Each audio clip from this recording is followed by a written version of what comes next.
Olá, bem-vindos a mais uma análise. Hoje a gente vai fundo num tema, olha, bem espinhoso, né? Com certeza, daqueles que geram bastante debate. A relação entre ciência e valores humanos. Quer dizer, será que a ciência, que a gente sabe que é ótima para entender o mundo físico, pode mesmo dizer o que é certo, o que é errado, o que é bom, o que é mal? É a grande questão, né?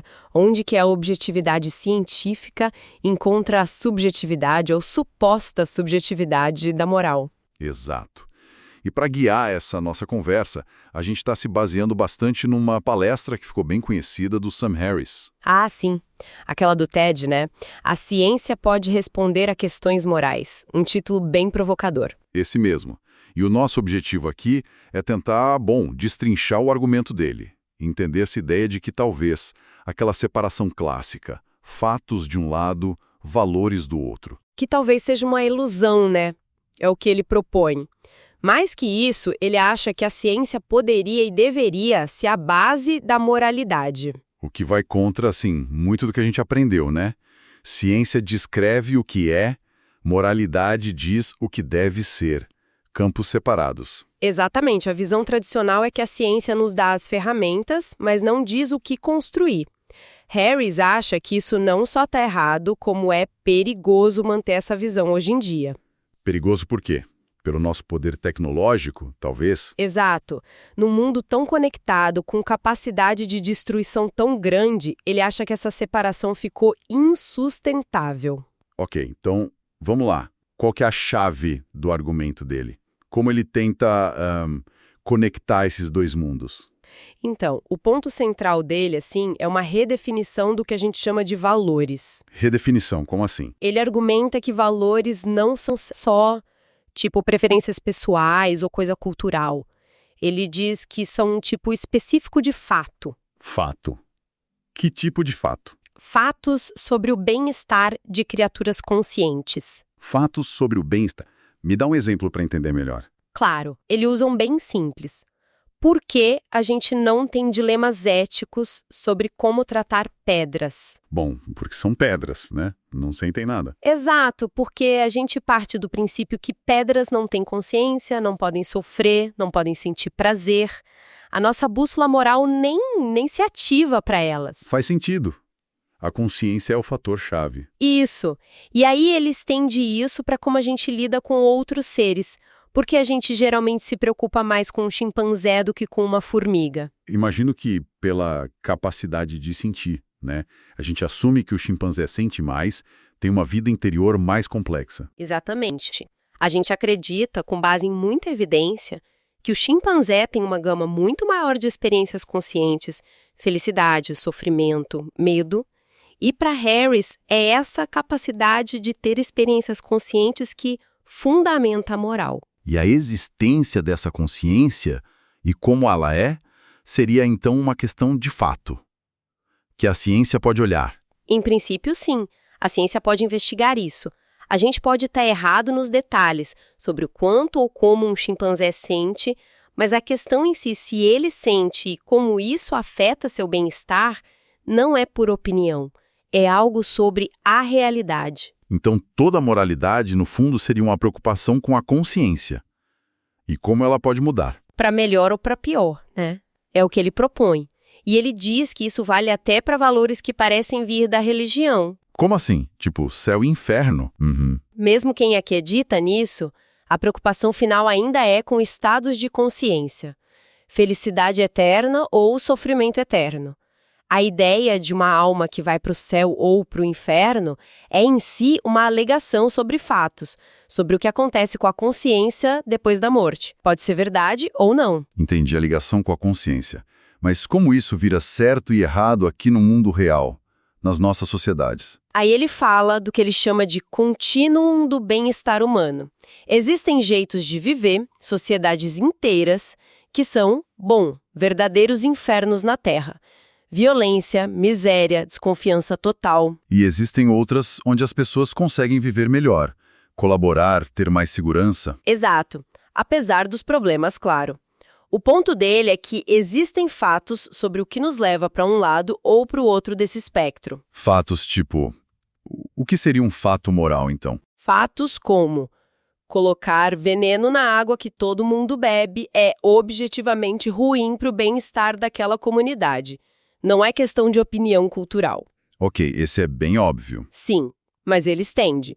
Acreditar que, sei lá, o mal olhado causa doenças e sair caçando vizinhos por isso, provavelmente não melhora a saúde pública, né?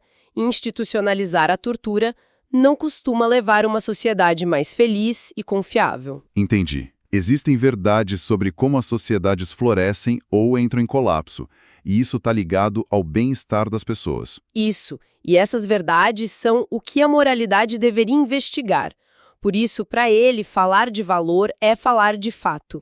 E aí que a ciência entra de cabeça, imagino eu, para investigar esses fatos do bem-estar. Exatamente. E aqui fica mais interessante ainda, porque ele conecta tudo isso ao cérebro. Ah, claro. A base física da consciência, da experiência. Sim, tudo que a gente vive, sente, pensa, o nosso próprio eu, de alguma forma está acontecendo ali, no cérebro. Até as influências culturais, o jeito que a gente é criado, tudo isso muda o nosso cérebro fisicamente. Então, as diferenças entre culturas, em termos de felicidade, de como as pessoas vivem, poderiam ser estudadas pela ciência da mente? Neurociência, psicologia? Pelo menos em princípio, sim. Entender como diferentes práticas, diferentes crenças, diferentes estruturas sociais impactam o cérebro e, consequentemente, o bem-estar. É isso que leva ele para aquela metáfora visual. A da paisagem moral. Essa mesma. Imagina um mapa, uma topografia gigante, com picos muito altos. Representando o máximo de bem-estar. Isso, estados ótimos individuais e coletivos. E vales bem fundos. O sofrimento extremo. Exato. E ele sugere que pode ter muitos picos diferentes, várias formas válidas de florescer. E talvez tenha picos que a gente nem conhece ainda, que a gente raramente visita. Tipos de felicidade ou realização que a gente nem imagina. Talvez estados acessados por práticas contemplativas, por exemplo, ou talvez jeitos de viver que outras culturas descobriram e a nossa não. A ciência poderia, teoricamente, começar a mapear essa paisagem. É uma visão bem ambiciosa.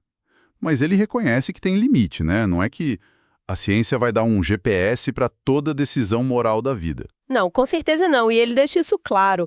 Ele não está dizendo que a ciência vai resolver se você deve ter um segundo filho ou qual a melhor política de imposto.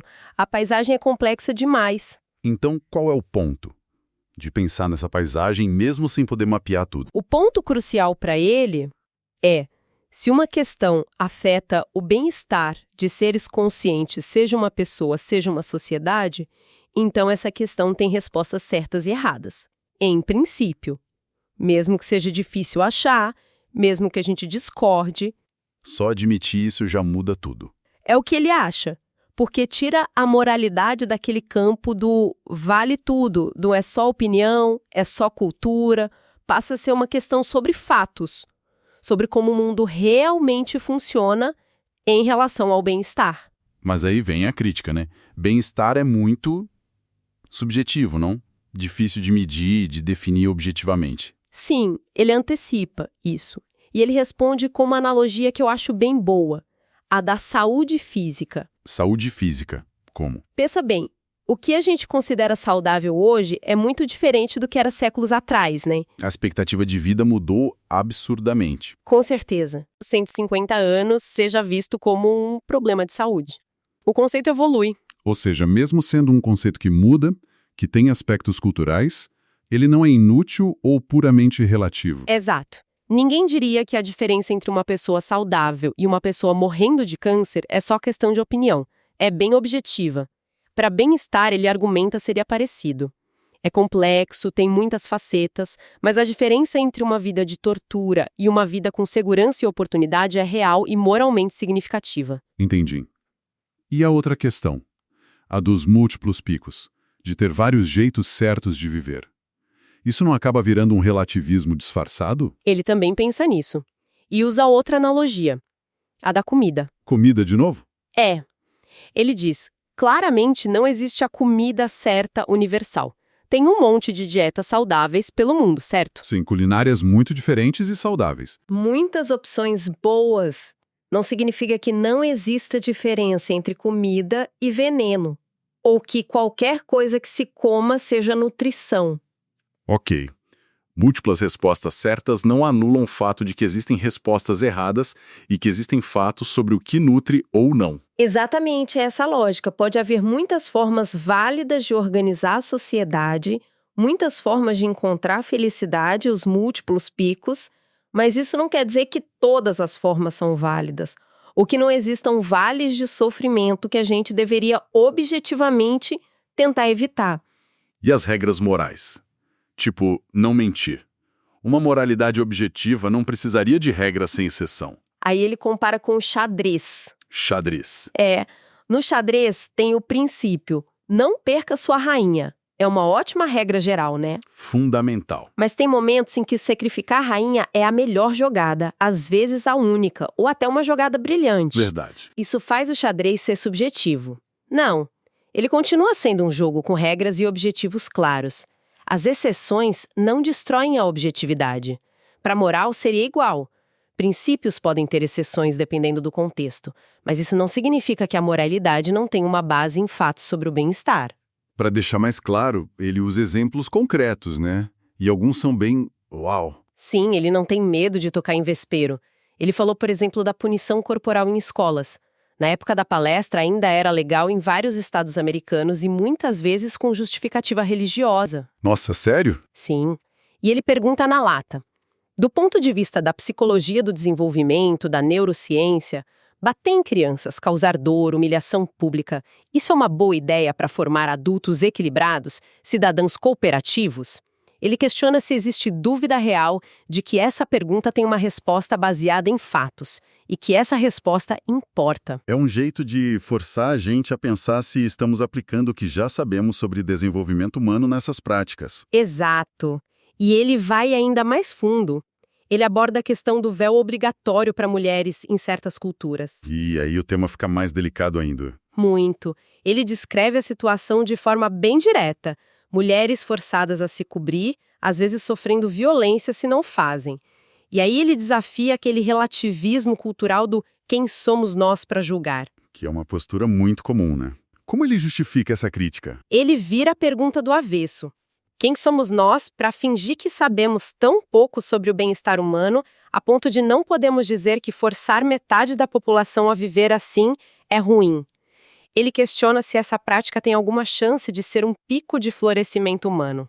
Ele diferencia do uso voluntário, imagino. Sim, mas ele problematiza o que é voluntário num contexto onde não usar pode significar ostracismo, violência ou até morte. Ou onde pais matam filhas estupradas por vergonha.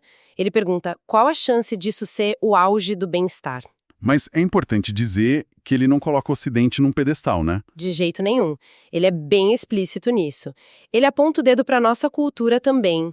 Fala da onipresença de imagens hipersexualizadas de mulheres e meninas e pergunta, isso aqui é o ideal de equilíbrio psicológico?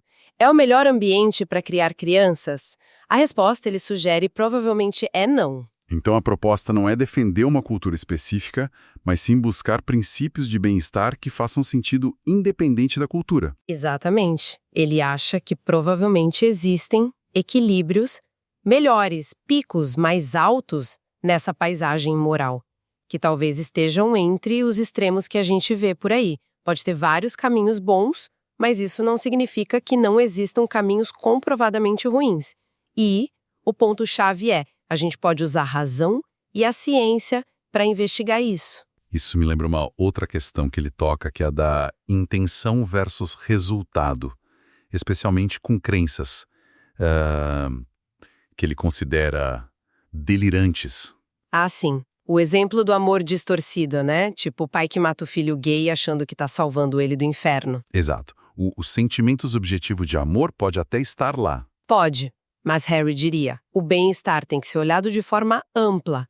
As consequências reais para todos, baseadas numa compreensão factual do mundo, não só a convicção interna de uma pessoa, especialmente se essa convicção leva a um sofrimento imenso e evitável para os outros. Essa insistência na objetividade e na possibilidade de ter expertise moral é talvez o ponto mais polêmico dele, não? Sem dúvida. E ele ilustra isso de forma brilhante, eu acho, contrastando como a gente lida com discordância na ciência versus na moral. Ele pega dois extremos. Quem? O Dalai Lama, que foca na compaixão como caminho para a felicidade, e o Ted Bundy, o serial killer psicopata. Nossa, que contraste. E qual o ponto? O ponto é, muitos intelectuais, principalmente no Ocidente, diriam que não existe uma base objetiva, científica, para afirmar que o Dalai Lama está certo e o Bundy está errado. Diriam que é só uma questão de valores diferentes, como gostar de A ou B. Exato. Como se não houvesse um argumento racional que pudesse convencer o Bundy. Mas aí ele pergunta, e na ciência? A gente age assim? Não. Ele dá o exemplo de um físico renomado, o Ed Wheaton. Se chegasse alguém que não entende nada de física, tipo o Ted Bundy da teoria das cordas, e falasse que aquilo tudo é besteira porque ele não sente que é verdade. Ninguém ia levar a sério. A opinião dele não teria peso nenhum. Exatamente, porque em domínios factuais, a gente reconhece que existe conhecimento. Existe expertise, algumas opiniões são só ignorância. A pergunta dele é, por que na moralidade a gente se convenceu que não existe expertise? Que não existe talento moral ou até gênio moral? E que toda opinião, toda cultura tem que ter um ponto de vista válido sobre bem-estar humano. Isso, ele pergunta, a opinião do Talibã sobre física merece ser considerada seriamente? Provavelmente não. Então por que a ignorância deles sobre bem-estar humano seria menos óbvia ou mais defensável? É um desafio direto mesmo. Então, para a gente ir amarrando, qual é a grande mensagem que ele quer passar com tudo isso? Olha, o argumento central é que a gente precisa urgentemente ter uma conversa global sobre valores humanos que seja informada pelo nosso melhor entendimento científico sobre o bem-estar de seres conscientes. E aceitar a possibilidade de estar errado em questões morais. Exatamente, que indivíduos e até culturas inteiras podem sim se importar com as coisas erradas, podem ter crenças e desejos que levam de forma consistente a sofrimento desnecessário. Só admitir que existem respostas certas e erradas para as questões de como florescer, mesmo sendo complexas, já muda tudo. Abre a porta para quê? Para um progresso moral baseado em evidência. Isso, em evidência e razão, e não só em tradição, dogma ou opinião pessoal. E o que isso significa na prática para o nosso mundo hoje? Porque essa urgência toda? Bom, ele conecta isso diretamente ao nosso contexto, né? Mundo globalizado, armas de destruição em massa, desafios como pandemias, clima. Que exigem cooperação e entendimento mútuo. Exato. Ele argumenta que a gente não pode mais se dar ao luxo de ter essas divergências radicais, irreconciliáveis, sobre o que é uma vida boa, ou sobre os fatos básicos que afetam o bem-estar. Seria como se cada país tivesse sua própria lei da gravidade, ou sua própria teoria sobre como doenças funcionam. Perfeito. A gente não tolera isso em áreas onde a objetividade é clara e as consequências da ignorância são fatais, tipo engenharia ou medicina. Ele defende que a gente precisa ter uma atitude parecida com as questões morais fundamentais. Buscar uma convergência, baseada em razão, em evidência. Sim, sobre as questões mais importantes da vida humana. E o primeiro passo, ele insiste, é admitir que essas questões têm respostas objetivas, por mais difíceis que sejam de achar. Nossa exploração de hoje passou por essa proposta bem desafiadora do Sam Harris, né? De conectar ciência e moralidade via bem-estar consciente, questionando essa divisão tão comum entre fatos e valores. Dá muito o que pensar. Com certeza. E fica uma reflexão final, talvez. Se ele estiver certo, ainda que parcialmente, e a ciência puder mesmo começar a mapear melhor essa paisagem moral, identificando melhor o que leva ao sofrimento e o que leva ao florescimento. Exato. Como que a gente poderia usar esse conhecimento? Será que poderíamos ir além de só evitar o sofrimento e começar a cultivar ativamente estados de bem-estar psicológico, social, talvez até em nível neurológico, que hoje a gente nem consegue imaginar direito? Redefinir o que é realmente ter uma vida boa com base nesse conhecimento. Talvez. Fica aí a pergunta no ar para a gente continuar pensando.